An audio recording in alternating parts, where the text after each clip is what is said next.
really happy, man, that you are willing to do that. I'm quite excited. So Well, it's nice of you to ask me. I'm grateful to be asked. yeah, Always.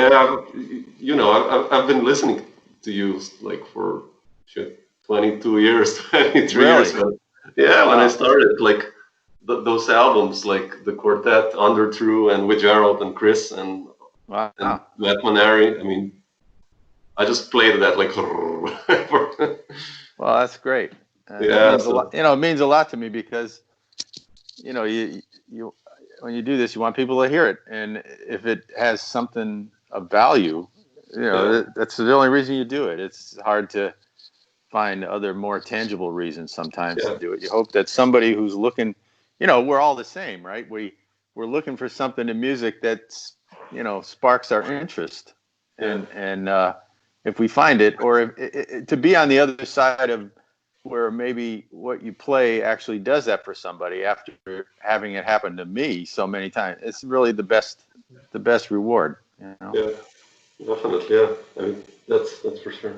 So Yeah. it's and I have some questions that I want to ask you. So, like Fire away. fire away. I'll harass you now for 1 hour. No problem. I'm It's ready. just like for me, you're like one of the most original guitar voices. Like not just in this avant-garde free jazz. I hate this term. Let's say in modern music, let's say, and but how did you start basically? Did you also do this rock stuff in between, like every guitarist? I mean, I did, like, you know, Yeah. did you also start with that or?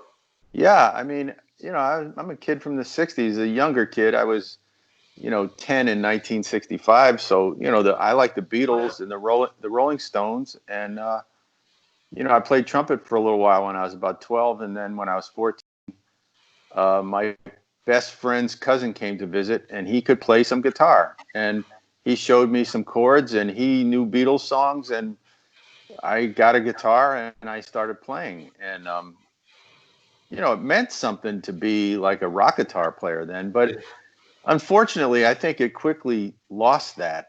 The way I think after Hendrix died, Oh, it became kind of bad show business to me.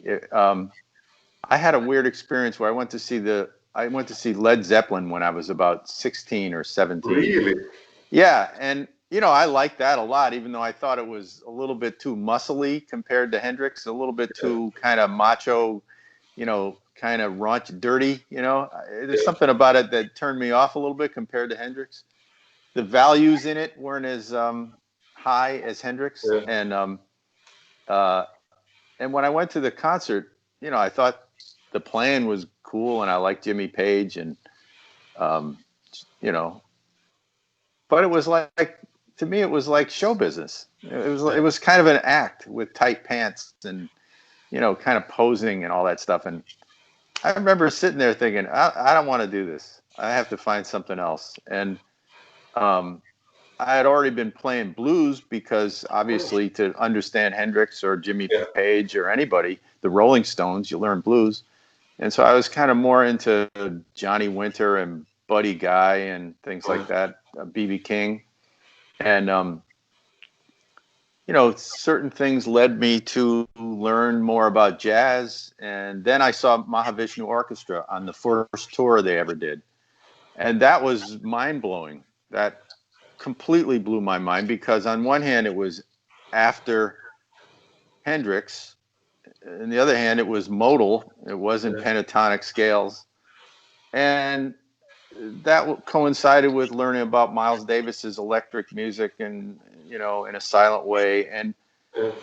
Pete Cozy, who's a huge hero of mine, and you Really? know, oh yeah, he's a huge hero of mine. Really? Oh, Huge. I saw him play a few times, and I mean, I really love his playing, oh, and things led to eventually learning about Ornette, Cecil Taylor. Late wow. Coltrane was a big thing for me. I had some guitar lessons. I didn't have many, but I had a good jazz guitar teacher for, a couple of months, maybe handful of lessons. And I told him that I was interested in, essentially late Coltrane. And he said, yeah, I dig the black sound. That's what he said. And I said, well, Oh, can we work on that? He goes, well, there really isn't anything to learn in that. It's not really. And I wow. said, okay. And then I went off and tried to figure it out. Yeah. So, like, I think like everybody, I just was lucky enough to not feel like I belonged in any particular place. And then I had to figure out my own way to identify what was interesting to me. And Good. fortunately, I mean, it's been a long, circuitous route, but in a lot of ways, it's brought me, a lot of really remarkable things in my life to do that. Definitely. Yeah. Yeah. Do you remember? So this was you were in your teens then when you kind Yeah. of dug into jazz. But you remember some of the first records you got that kind of blew your mind? Like, okay, late Coltrane. So Yeah. Well, actually, my brother found some. I mean, we had Frank Sinatra records and Sarah Vaughan records in my house because my mother listened to them, but I didn't connect with that as being like the same thing. My brother brought home a couple of Dave Brubeck records in the mid '60s or early '60s. So we had those. I listened to those, and I watched TV, and I saw Dizzy Gillespie on TV and some things like that. But that didn't really connect either. My sister went to live in California, in San Francisco, to go to college in 1969, and had a boyfriend who was a drummer. And she also met John Gilmore on the bus, who I didn't hear that story for years. And I used to really, see John Gilmore a lot and talk to him and everything. And for a minute, she actually had a little relationship with Ron Burton, the pianist who played with yeah. Rahsaan Roland Kirk around the same time as a college kid. And she came home and brought 3 records. I can't remember the exact one. A Pharoah Sanders record, In a Silent Way, and Ohm Oh by wow. John Coltrane. Yeah. And that's what I think Ohm was maybe that combination of things is what, Yeah. triggered it. But I also had friends who were sort of talking about things, and that would be the earliest introduction to it. Yeah. It might have been 1970, 71. I don't know exactly when Ohm came out, but it was early 70s when I heard Yeah. that. And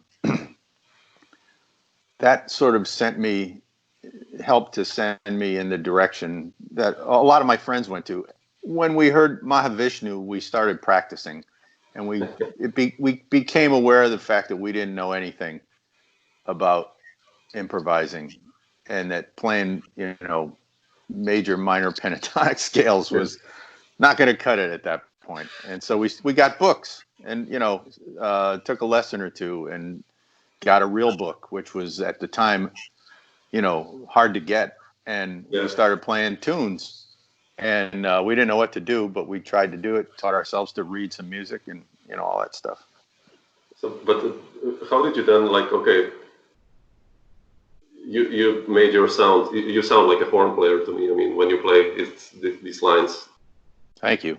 But how did it's so fluid always, man? Like all the records. It's just like it's Coltrane on guitar for me, like an endless It's flow of Coltrane. this. I Yeah. mean, this endless flow of 25-minute energy that kind of. But how did you learn that in a way? I mean, learn. Did you Listen. actually transcribe or just listen to him or? I mean, I did like what you'd call an oral transcription. I listened Yeah. to him to get the sort of, structure, the shape of it. I practiced scales. I practiced modes. I did all the kind of formal study you can do on your own, which Yeah. is ultimately kind of informal. And I listened to records and played along with them. And it was really one simple goal. And I'm really glad that anybody can hear it. It was one goal, and I think I got it from learning about Charlie Christian. What they said about Charlie Christian was that he played like a horn player, Yeah. and so I took the idea of being, quote, a jazz guitar player kind of only from the sort of historical significance perspective. Like, if Charlie Christian was significant because he played like a horn player, then that was a significant issue that you had to deal with if you wanted to be involved in it. Yeah. You didn't just copy Charlie Christian. You had to understand what being a horn player meant, and you had to understand what phrasing was about. And I looked at that down through this sort of lineage of guitar, the important guitar players. I didn't think like, oh, there's a right way to play like Bill Evans or something like that on the guitar. That didn't matter to me. And by the way, Jim Hall already did that. It didn't matter. So in my view, the saxophone players that hadn't been dealt with on the guitar really well, and certainly McLaughlin dealt with Coltrane very well, but didn't have the bounce in the phrase. I mean, he's amazing. He's amazing. Nothing at all against it, but I still thought there was something else that could be done in the phrases and things like that. So again, late Coltrane was a challenge to do on the guitar. So I thought that would be a good way to engage in that sort of attempt to have something significant to say. But also, Eric Dolphy is huge. And had never really been dealt with, except a little bit by Barry Galbraith, I think, a little bit. Maybe Jay Berliner, some of those guys a little bit. And Ornette, I mean, at the time, it was right before Blood started playing with Ornette and before I heard Burr Nix and Charlie Ellerby. But the phrasing from those guys is all different than Ornette. And I love those guys. So the issue was, and then also Roscoe Mitchell, Anthony Braxton, Albert Eiler, so this is the significant phraseology in jazz at that period, and there's no guitar example of it. And honestly, there still isn't.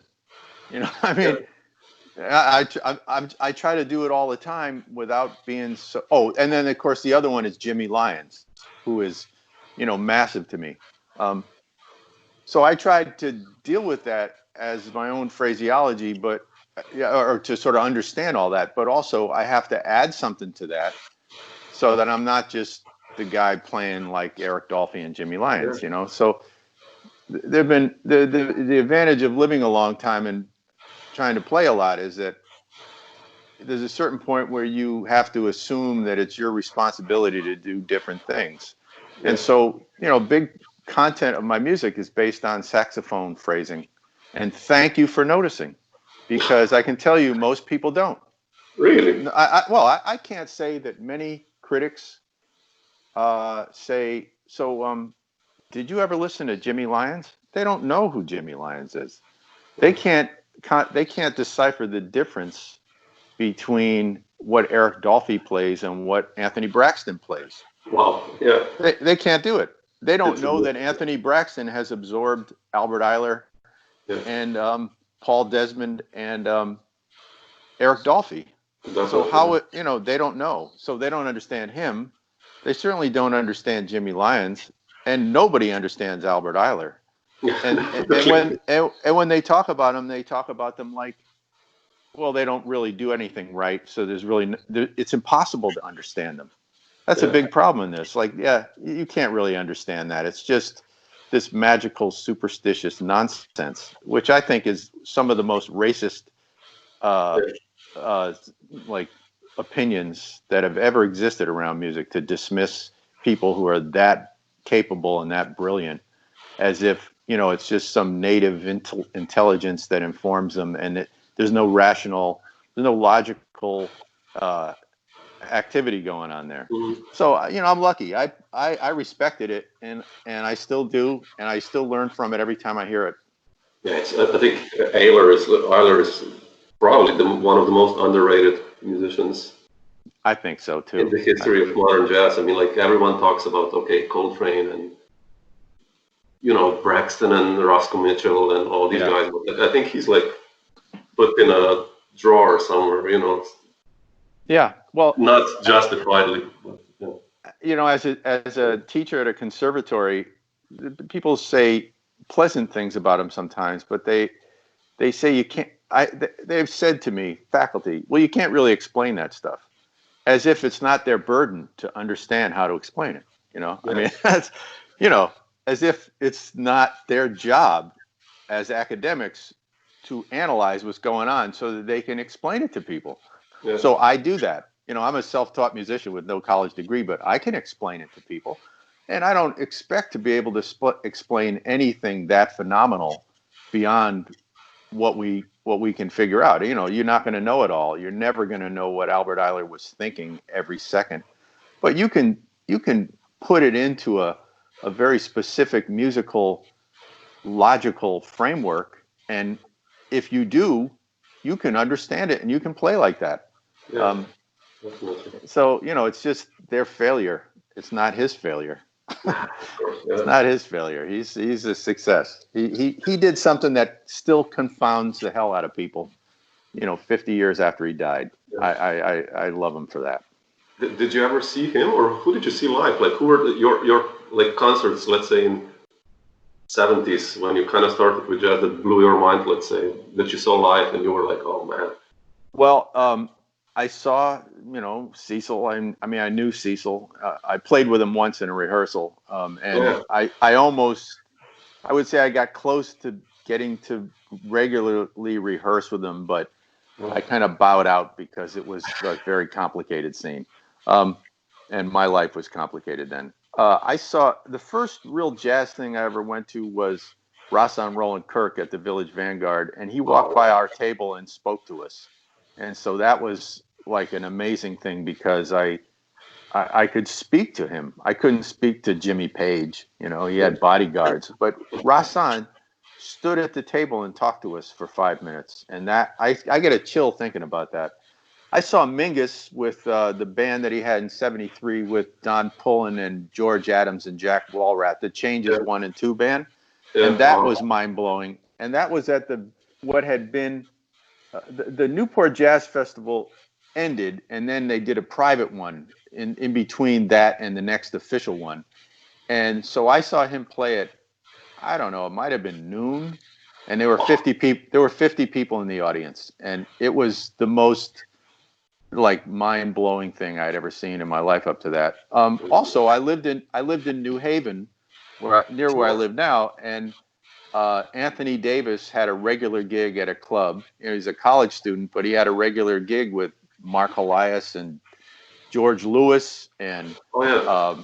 yeah, and Jerry Hemingway. This guy Hal Lewis was a good tenor player. Played with him. Oh. Um, and then Wadada moved here in '73. So once Wadada moved here, you could hear a lot of stuff. Julius Hemphill played here. I saw a lot of good stuff once I got interested in it. I saw Rashid Ali play in New Haven, and I Oh. would I would hitchhike to New York City to go to the Vanguard. I heard Sonny Rollins and Pharoah Sanders. I did everything I could Yeah. to be around it all the time until '75 when I moved to Boston. And then when I moved to Boston, stuff was always coming through, and I saw a lot of stuff. I saw Cecil there in the '70s. I saw him there in the '80s. Um, and then I lived in New York in the mid '80s, in '85, and of course, then I just saw everybody. And I Yeah. did a lot of booking of concerts and things like that in Boston. So I had a couple of clubs that let me book things, schedule Oh. things, and I had Henry Threadgill come in. I got to know Fred Oh. Hopkins very well. I played with Andrew Cyrille in the early '80s. So once the early '80s started, I was playing with some people, and not How come just you moved hearing to them. Boston first? Because it was closer, or? Well, I had a girlfriend who wanted to live in Okay. Boston. I was 20 years old, and I didn't think I could deal with New York, even though I love New York, and I frankly never really liked Boston that much. But I had a girlfriend, and she wanted to live in Boston, so I thought, well, there's a good stepping point Yeah. to get on a firmer ground with my music. And uh, I couldn't stay in New Haven any longer, even though there was some things to do here. It was too small. I had to go someplace. So I went there, and I made the best of it for 10 years. But it was a struggle because it's a very conservative place. Yeah. It's odd that it would be so conservative considering how much educational focus is on music. It's pretty conservative. So I did the best I could, and I was kind of an outlaw there because I kept pushing things to a certain place. Yeah, that's what I want to ask you. How did you feel, let's say, in mid late 70s? Like there were many horn players, right? And avant-garde, I'll use this term, Yeah. drummers and bass players, but for guitar players, there were not many. How did you deal with that? Like, were you able to talk with someone how to approach some things, or It was pretty hard. I would say it's still pretty hard. yeah, I mean, obviously, I hung around long enough that there are some people like you who get it. But in general, people don't know what I do. And I'll tell you a little story about that. Um, I would constantly be criticized by other musicians for not playing like other guitar players. Um, it would be one after the other. First, it was, just everybody. And then it was Pat Metheny. And then it was John Schofield. And later it was Bill Frisell. Um, And, I don't have anything against those guys. I always thought they were cool, I mean, I don't mhm, want to play like them, but that's what it's all about. I mean, I thought they were doing fine. And Bill's only like a year older than me, so is Pat, but he was a big star as a kid. And everybody just around Boston just imitated them, one after the other. And it hit me pretty early that it wasn't cool to imitate McLaughlin. That hit me early. Like, if I wanted to be him, why don't I just do my own thing? That hit me mhm, like an epiphany one day. And I just started playing the way I wanted to play and stopped trying to play like him. That was when I was 19. I mean, I learned a lot from trying to play like him, but that seemed like a waste of time. So anyway, I'll tell you the quick version of the story. I heard that in very insulting ways for years. And by the way, I also heard it about Derek Bailey later. Why don't I play like Derek Bailey? oh, And my response was always, well, they play like that. So, like, out of respect for them as well as respect for myself, I'm working on another thing. Very few people have ever asked me what that was. Very few. Anyway, in 1981, in the spring, early in the spring, I went to Europe. I just took my instrument and I flew to Brussels. Walking through the city of Brussels to where the cheap hotels were, I saw a guy putting up a poster for a James Blood Ulmer concert, who I liked a really? lot too, but I hadn't met. And he saw my guitar and asked me what kind of music I played, and I said that kind, and he hired me to open for Blood. Seriously? So I opened for Blood, who was super, super cool to me. I mean, just again, so beautiful, so kind, and welcoming and encouraging. I'll never ever forget that as long as I live. From Oh, that, I got a tape and I went to the BIM house and I opened for Abdullah Ibrahim. And Hoop Van Ryle, who ran the BIM yeah, house, was super cool to me really? and said, "Wow, I'm playing solo." He said, "You have your own thing, and it's really great, and it reminds me of Cecil Taylor and Monk, and how do Oh, you do that?" It was really cool. So I was more bold. I went to Paris. I took my solo tape, and I went to New Morning, which was the yeah, biggest club in Paris. I don't know, is it still there? I think it is. I think it is. Yeah. And I gave it to the manager. This is in the afternoon, and he put it on the loudspeakers, and it's playing. And I guess I knew what was happening that night at the club, but it was a coincidence. And who walks in? Seriously, but John Schofield playing. I think it was with Dave Liebman and Adam Nussbaum and Ron Yeah. McClure. I Yeah. see them walking in the like behind where we're standing, and I just thought, oh my God, because I suffered so much insult about not playing like him. So while the manager went to greet them, I ducked out and I walked around the neighborhood. And I came back when I thought the tape would be done so I could retrieve the tape and get the hell out of there. I mean, literally, just run away. And the guy said, "Where were you? We were looking for you." And I said, "Well, that's my music. I didn't need to hear it." I made some excuse. And he said, "Well, Mr. Schofield wants to speak to you." I said, "Okay." So he brought me in the back, and John said, "Man, that was great. I never heard anybody play like that. What was that?" And I said, "Well, there's some Cecil Taylor stuff." He's like, "Cecil Taylor? Really?" And I said, "And some African string music and, this and that." And, you know, he was super nice. He gave me his card. He said, let's get in touch, which we never did. But from that, I just felt like, okay, I know what I'm doing, and I'm going home, and I'm going home with, you know, in the most fearless way I possibly can, and I'm going to do it. And if people don't like it, it's their problem. So in other words, unlike some other people, I took my stuff and I went right into the middle of the mob. And the mob was like, cool, you're fine. And that's something I tell all of my students. Like, I did the scariest thing you could do. And, later the same thing happened with Derek Bailey, who people would say, why don't you play like him? And I said, well, he's great. He plays like him. I finally met him. I told him that story, and he said, yeah, thanks for that. So I'm saying that not just to make the point that it really is about being original. It's not about stopping at interpretation. You can't become John Scofield without interpreting a lot of the same stuff that I interpreted. You can't be Pat Metheny without being interested in Ornette. But you can be your own self. You can find other ways. You can invent ways to interpret things, which is, I think, what we all do. And that's one of the ways you arrive at having control over your own thing. That's a long answer to your question, but I think it answers it pretty well. I love this. That's so cool. No, it's true what you're saying.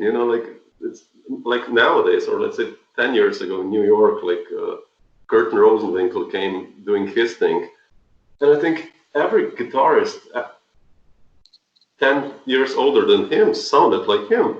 And you put on a record of a guitar player from 2005, and you couldn't know who it is because it's just had this delay, and it was the same lines. It's just like I got so sick of that. I was like, damn, I don't know who it is.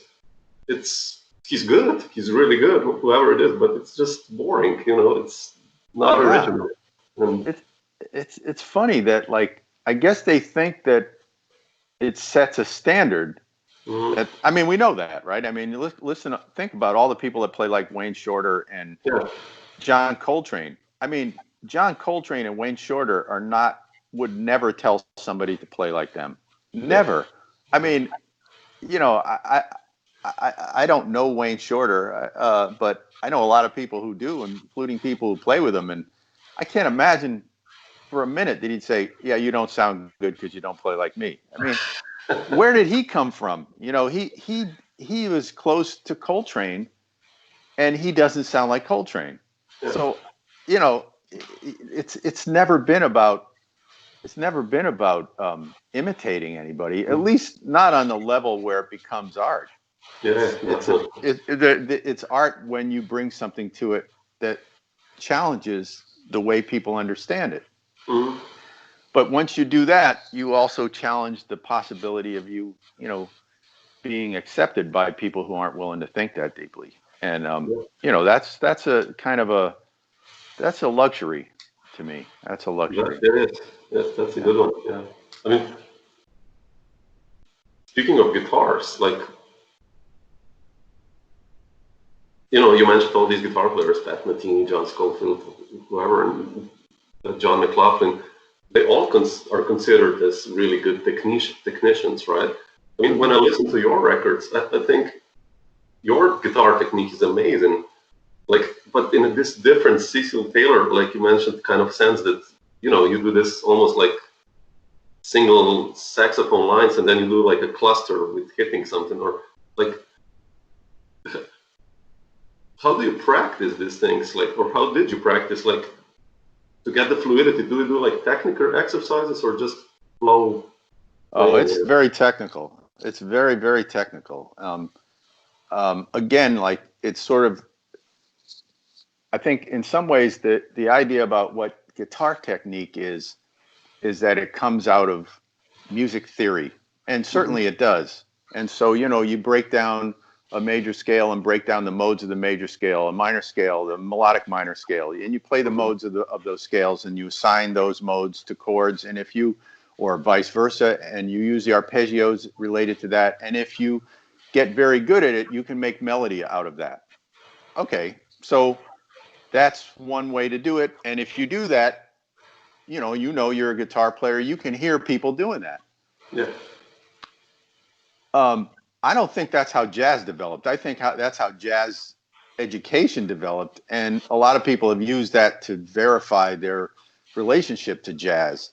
And certainly, everybody, Charlie Parker, knew how to play a minor seven arpeggio and a Mixolydian scale, but that wasn't enough. The language part, where that's just like grammar, like the stuff in a dictionary, or the language part is in the way people use that. And going back to the saxophone players, the highest level of the implementation of that idea is in the saxophone in that period. And so I learned the language of the saxophone of the post-bop era. Where the structure is not a harmonic structure, it's a melodic structure. Melodic, yeah. And is the reason I teach, the reason I have. Whoops, are we still there? Yeah. Yeah. Okay. Yes. Sometimes he freezes, but but we're still there, and you can see me. There. Okay. Yeah. Okay. The reason I teach is because I understand this. And so what I did was I learned what those artists did, and I took that to be the high language of, what people mistakenly call free improvisation, because there isn't anything freer about it than there is, in other words, there's a different type of rigor. There's a different way in which people use. There's different material in the methodologies that people use in their improvising. Just like in bebop or in modal music, there's a methodology at play in Coltrane's music, in Charlie Parker's music, in Wayne Shorter's music that's based either on diatonic harmony, the cycle of fifths, or on modes and scales. And they're harmonic structures, and they play within that using that information. The other stuff doesn't rely on the harmonic structure. It relies on a melodic structure. And there's very little information available to understand that. And so I took it upon myself to find a way to understand it. So in other words, the answer is rigor. If there's rigor in playing in a very scalar way, so people can say, oh, your diminished scales. Cool. But there's another rigor where it's not so easy to find that. There's a whole other level of this that is highly rigorous, that takes years of study. And I can tell you, I've been teaching it for 20 years at New England Conservatory, and my students have to work to understand it. And the ones who understand it can play differently than they did before they understood it. So it's a legitimate thing. It's not impossible to learn if somebody can explain it to you. And, it's present in thousands of recordings. Yeah. Thousands and thousands of recordings. So the idea that it doesn't make any sense is a meaningless statement. And I know you didn't say that, but anybody who would think that is a fool, really, in plain English. It's like saying abstract art isn't really art. No, whoever says that doesn't really understand art and really needs to go and study it, or at least not talk about it. You can say, I don't like it. Great. But you can't say it isn't a thing. Music is formulated abstraction. It's an it doesn't exist. There isn't a right way to do it. There isn't an academic correct way to play music. Anybody could sit down and play music. Anybody with YouTube can look at videos of little kids who live in refugee camps who make instruments out of junk and play beautiful music on it. And it can move the hardest person on earth to see a thing like that. So, that's what music is. We just put it together and we figure out how to do it, and we hope people like it. Yeah, definitely. Yeah. One surprise which you came, I will not forget that. I think it was like in 2005, 6 or something. And I got a record and it said Joe Morris bass. Right. And I had to check. I was like, what? I had to check if there's a different Joe Morris, maybe, Right. And then I was like, no, it's you. And you sounded amazing. You still do. I mean, how did you decide to start playing bass then, if we were talking about like music, you know? Well, I always liked the bass. I mean, double bass, even that. Yeah, double bass. I mean, yeah. I spent a lot. Well, to go back to Coltrane, one of my favorite things I discovered from I guess my favorite Coltrane record, which is really hard to name, but the one New Thing at Newport, which is a live record from '65.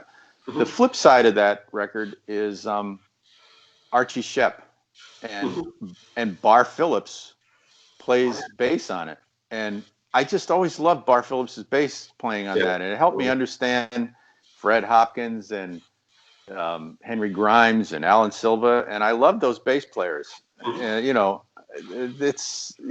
they had to invent a way to play this music that again wasn't based on a harmonic structure, so they couldn't just read through the chord changes. They had to find a way to do it. I always thought that was fascinating. After struggling with all the things I just described through to the year 2000, you have to understand that to play the way I play, playing the way I play is a compositional thing. Mm-hmm. And in order to get people to play with me and let me do what I do, I have to compose in a way that gets them to play a different way.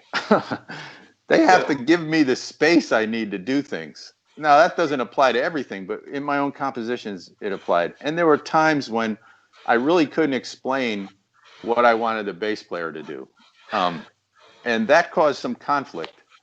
I played with some great bass players, and some of them were willing to listen to my suggestions, and some of them weren't. So I thought, well, I'm going to buy a bass so I can learn how to play the thing, and then I can maybe explain it a little bit better. And so I bought it off of eBay, and it was a cheap bass, and I put it together, and I started playing it, and I was just like, I'm just going to play bass. And after maybe a month, I started calling people I thought I could maybe play with and asked them if I could play with them. And a few of them said yes. And then I started doing it. And, in a lot of ways, it's a lot easier than what I do on the guitar, which is, the guitar it's like writing poetry to me. There's so much personal investment in it. Every time I pick it up, I have to confront some type of, I should see a psychiatrist. I mean, it's really intense. And, I've had unbelievably beautiful things happen in my life because I play the way I play on the guitar, and some like devastatingly hurtful things happen because of it. The bass, I can pick it up, and if I show up and I play and I don't fall over, I'm probably pretty good. It's much easier. I just don't do things I don't think I'm that good at, but I'm a good free jazz bass player. I'm not Barry Guy. I'm not Mark Dresser. I'm not Fred Hopkins, but I know what they do, and I can cover some of that. And so where I think my expectation on the guitar has been to make a statement about who I am, which is a really bizarre way to do it, frankly. The bass has never been like that. It's just been something I want to do and I enjoy doing, and I get a lot of pleasure out of it. And honestly, I think I would have had an easier time if I just played free jazz on the bass my whole life and never touched the guitar. Do you regret that you haven't started playing the bass earlier, or not? Well, I can't say I regret it because I wouldn't have any control over that. But I wish I had started earlier. I wish, it seems so completely confounding, at the time when I started playing the guitar. I was familiar with the guitar. I could get around the guitar. By the time I was 20 years old, I was pretty good at it. And the bass just seemed like an alien thing. It was hard to even find out where you'd buy it. What would you do? And I think the issue of no frets was more intimidating than I should have let it be, because it's actually no big deal. I mean, I know some tremendous bass players, and again, I wouldn't have cared about playing Bach on the bass or being a virtuoso, and I don't care about anything like that. But I can. One of the things that people say to me when I play bass with them is that they feel like they can do anything they want, And to me, that's the highest compliment I can get as a bass player. And someday I hope to find a bass player I can say that to. Yeah, but it's funny Because I what you haven't said always now. found it. Yeah. It's funny what you said now because you said, yeah, of course, it makes sense. You say when you lead your things, you need musicians that kind of go with your flow. So Yeah. when you play bass, you basically just create space for other musicians. That's how you Yeah. play it. You kind of Yeah. It's switch kind your of like mind.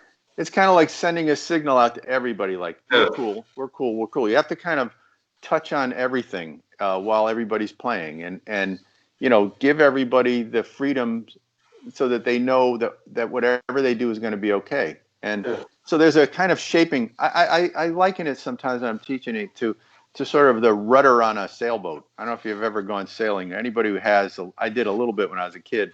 Um, like it's not the sail, it's not the boat, but it has a lot of impact on what happens. And if you shift it just the wrong way, it throws everything off. And if you do just a little bit, it yeah, tightens everything up and everything runs smoothly.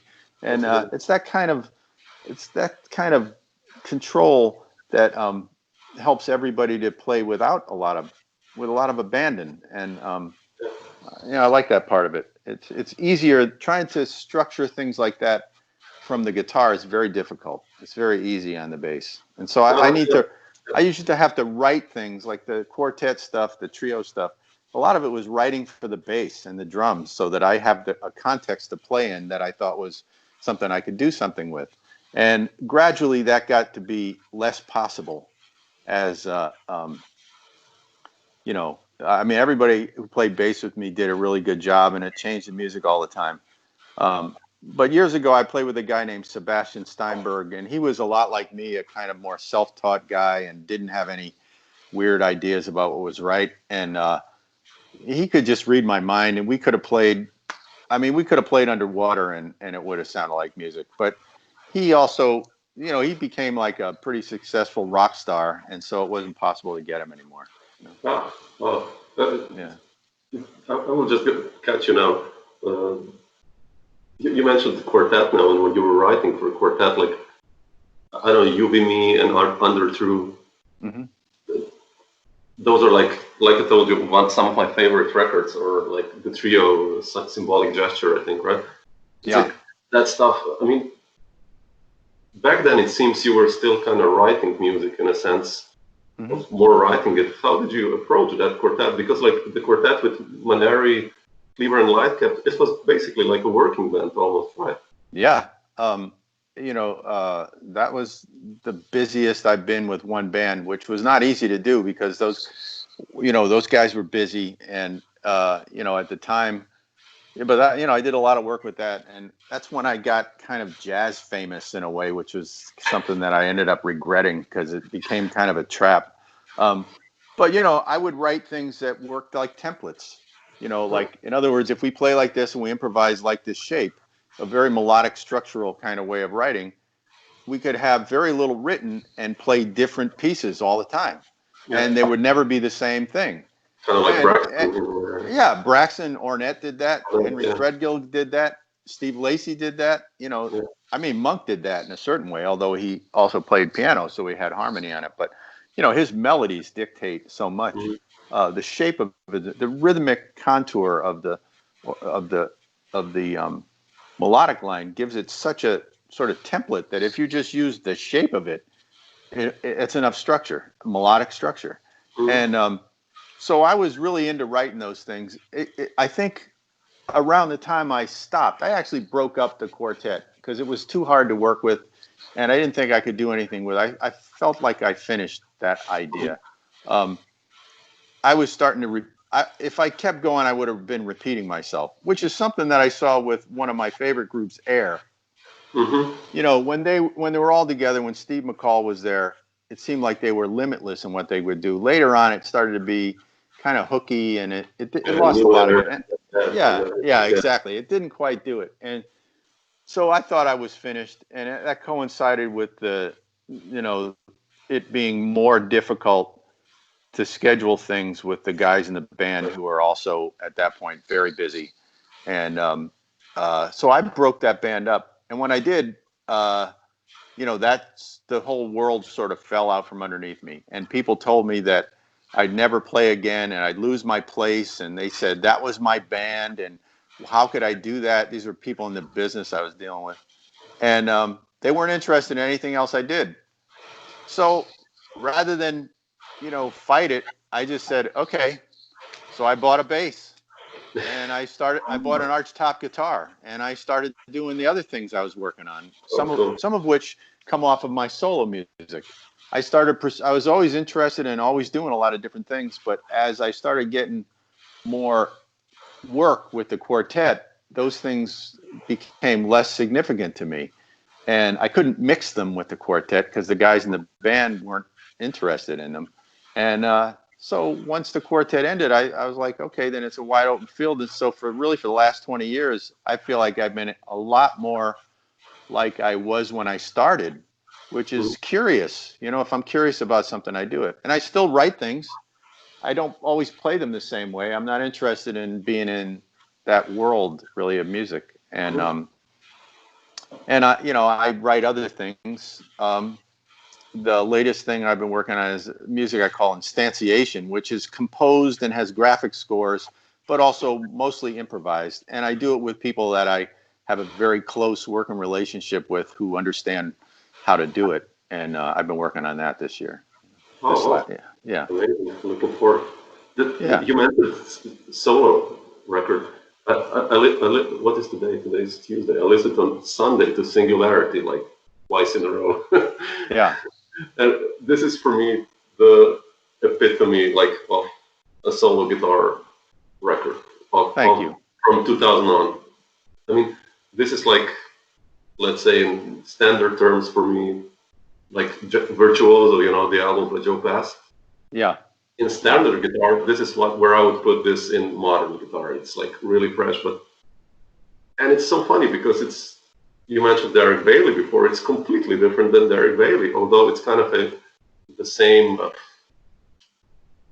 genre of jazz or whatever. But it's just how do you approach these improvisations on Singularity, for instance? I listened to it and it's like it's you, but every idea goes not only on that record, but in general in solo playing. How do you approach it? Like,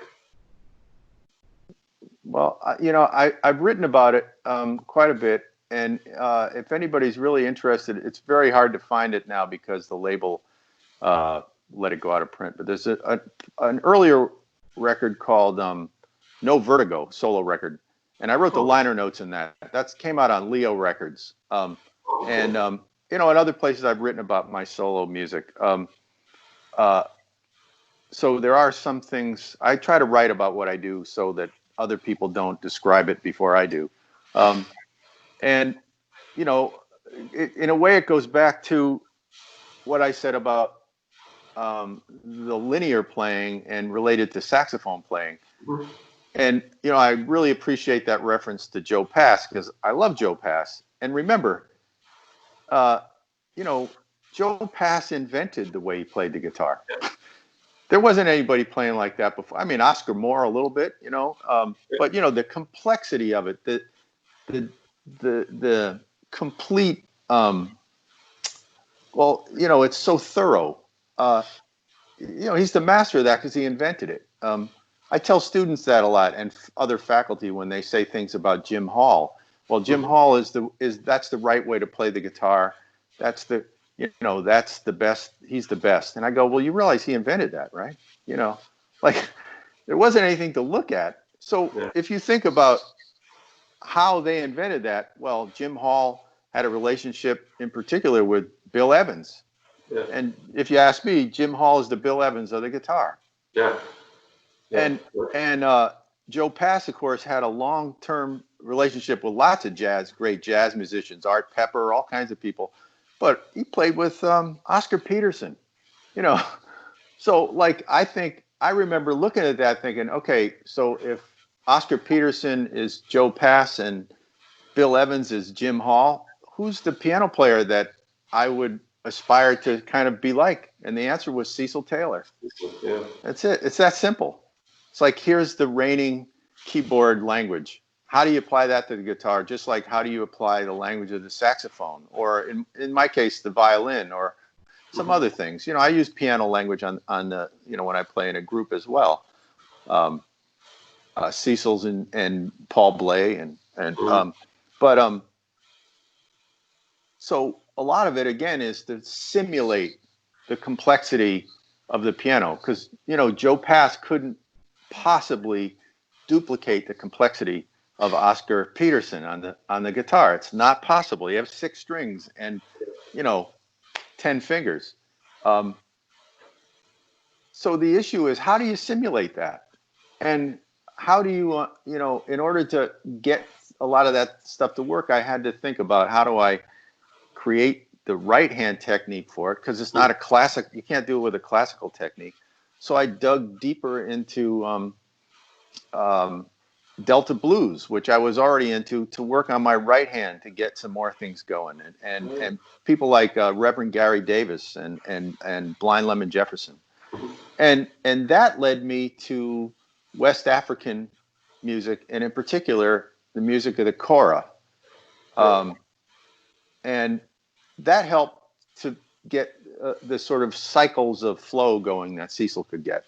Coincidentally, I also noticed that cycle of flow was a big thing in Evan Parker's music. And I just did a duo record with Evan that came out last year. Yeah, called The Village.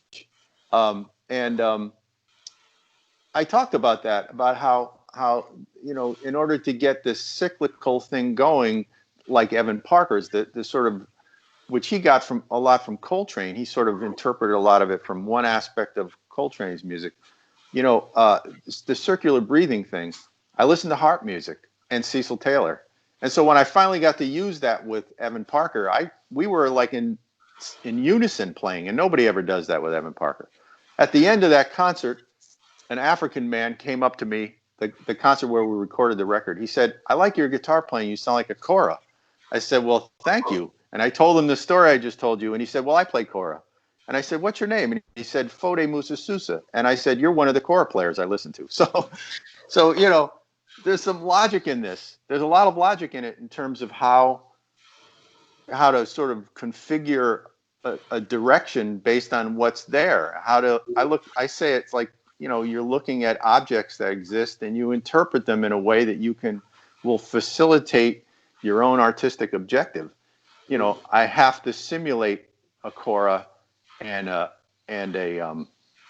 piano and a saxophone, because I can't possibly duplicate them on the guitar, and so that's the sort of sharing of language. And Cecil probably simulated some kora music, some African music, some African ritual drum music, some ballet, some symphony, some messiaen, some Rachmaninoff. He simulated. Charlie Parker simulated Hindemith and Stravinsky. Evan Parker simulated some Coltrane stuff without playing the tunes. He took parts of the sounds that he had and found his own way of dealing with it and created a whole other thing. So there's a lot of logic there, and because there's logic there, there's particular things to identify and to utilize. And and then once I understood that, then I just set about building it. And building it is a lifelong thing. I mean, that music, that solo music, is really, really hard to do well and to control. And when I have a plan to perform it, I have to practice a lot, and it takes a lot. It's hard. It's hard. Yeah, it sounds also, the lines you play are perfect. Well, to you they are. I'm glad to you they are. I always find a lot of fault in the clarity. That's part of it, is to be able to control, to be precise. I mean, the precision. I think they're really precise, unless you don't want them to be precise. Then you make it, like a slur on saxophone or something. Yeah, that's a different type of precision, isn't it? That's intentional too. It's very hard to do, and there's nothing else to learn it from. Yeah. This is part of it, is that, like, when you're trying to do something that's your own, you can't possibly put on a record and copy it. You know, Exactly. the only way it exists is if you do it. And you know, I think that's what we all want from music, and I want everybody I'm involved with, every young person I know in particular, to experience that. I don't ever, I share a lot of this information, but I'm never interested in having them duplicate it. It's like, you know, you got to risk failure to do this. You have to put yourself out on a limb and endure whatever risk and abuse you're going to get for it, and you know, use that as a, well, you know, when people used to tell me I should play like Schofield and Pat Metheny, you know, they say, well, you don't play like this person, this person, this person, this person. And after a while, I took that as a compliment. Definitely. I That's learned the to take it biggest. as a compliment, even though they didn't mean it as a compliment.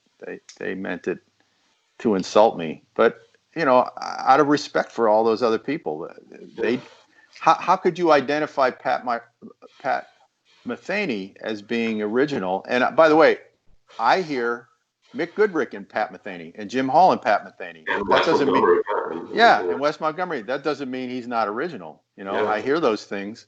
No one, I don't think anyone ever went up to him and said, "How come you don't play more like Mick Goodrick?" I mean, he plays. I don't know. Mick Goodrick is pretty great. I don't know. It's That would be funny, good. but I think most of that is based on success. It Yeah. becomes, you know, when you're on the cover of Downbeat, you know, people think that if they're like you, they'll be successful like you, which is wrong. Yeah. It's fundamentally wrong. Definitely. Yeah. Yeah. Yeah. You mentioned other musicians now. Hmm. That you don't want other musicians to simulate, let's say, you, of course, in a way. But like, what do you seek in other musicians that you play with? How do you find musicians you want to play with? Well, part of it is, I think, respect. You know, respect for them. Something that I think they're able to do that I'd like to participate in. Right? You know, you're a musician. You know, you think you Mm-hmm. have something in common. Sometimes you want. Because I have a very nonlinear sense about how to do music. I don't just want to play people that are like something I've already done or something I Yeah. already know. I like to find people that set a kind of a standard, a kind of a challenge that I think I can contend with. That's one way of doing it. You know, people I admire. I'd like to play with people I admire and hope for the best. The other way I do it is much more practical. In the last few years, I, I base a lot of it on um, being able to have a conversation with people, like Mm-hmm. feeling as if we respect each other and we're listening to each other, and we're going to work well together. Yeah. That our objectives are shared, because in some areas of the music business, you know, there's a kind of hierarchy, and often the people at the top aren't like that. The people below that get very proprietary about what they want to happen, and it becomes kind of a show that you have to do. And I don't really want to be involved in that. I want to be at the beginning of whatever I'm doing all the time. I want to confront a surprise when I'm playing. So I need a lot of trust, faith in the people I'm working with, and sense that they have faith in me, so that we can jump into the Unknown. unknown Yeah. and turn it into something. That's my main criteria now. That's how you also probably kind of like developed, right, through the years, so that you're not bored in a way, also, right? I mean, I think so. Again, I couldn't just go in and know that, you know, we were going to play the same 50 tunes and that everybody knew exactly what to do. That I can do that. It doesn't interest me very much, because once it starts to get interesting, I start playing pretty out, and they don't like that. You know, I don't know. I just it doesn't make sense to me that people would stop trying to take a risk with music at the same time that they praise everybody who's ever done that. It Mm-hmm. just doesn't make any it doesn't make any sense to me. It, it, it's Again, I can't imagine John Coltrane saying, okay, so I'm great. Everybody should play like me. I would think he's sitting there going, yeah, this is okay, but tomorrow I better play better. I mean, Yeah. if I recommend anybody listening to this to find the book Coltrane on Coltrane, which is all interviews with him and I writings. got it. It's a good one. Yeah, and Yeah. it's like a lesson in humility and constant artistic risk, and Yeah. it's a spectacular book to inspire anybody to believe in themselves and to find a way to make their ideas rigorous enough so that they can present them on the highest level available. And that you won't go. You won't have a sense that you always did it, but you might have a sense that sometimes you really did it. Yeah. That's very valuable. I mean, speaking about this now, about this evolution, we started like in the 70s. If you compare your situation or in general the avant-garde scene again, I don't like the term, but at least that we know what we're talking about. Convenient. Yeah, is it easier now or harder if you could to do this kind of music, which is a privilege to do anyway? But like, do you feel it easier or harder nowadays with all this digital media and everything? Before there were just records. I mean, how do you see this situation, this development, this evolution, like compared in decades, let's say, or? I think it's about the same. Yeah. The venues changed a little bit. There are probably fewer places to play, Yeah. but there are more situations like this. I played on 2 festivals in the last month, and it's not my ideal way to do things. And you miss the social interaction, and the presence is different. But we're finding a way to do it. Yeah. And I said in a talk that I was involved in at the last one that that's not really different than playing in a basement club in 1945. That's what was available. Let's go play there. You might prefer to play at Carnegie Hall, but you're not going to get that gig. And then that fell apart, and people played in a loft. And that started because Ornette Coleman, bought a building and lived downtown. And so people started playing in lofts, and the stuff was available, and they played in a loft. And people romanticize those things as being the good old days, and they can't see that maybe this is the good old days. And by the way, things weren't very good then either.